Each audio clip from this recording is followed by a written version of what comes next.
The Mint User Conference really helps drive customer success by connecting customers with one another and by connecting them with the experts at Mint.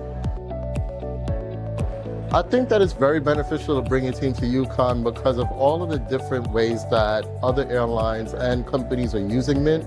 You get to see it all within one place. You get to learn a new way of doing the same thing that you did that maybe you thought you figured out the best practice for, but another airline found another way to streamline it.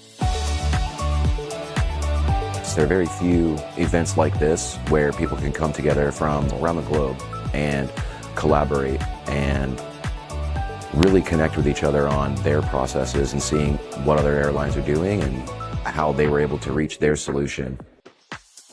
For me, the best part of Ucon is definitely interacting with other clients and with the Mint personnel face-to-face, on-site, throughout the week. That's really all about exchanging ideas, solutions, lessons learned, best practices, and also some of the ideas that didn't work. So I think that's really beneficial for the whole community to get the latest information and best practices shared.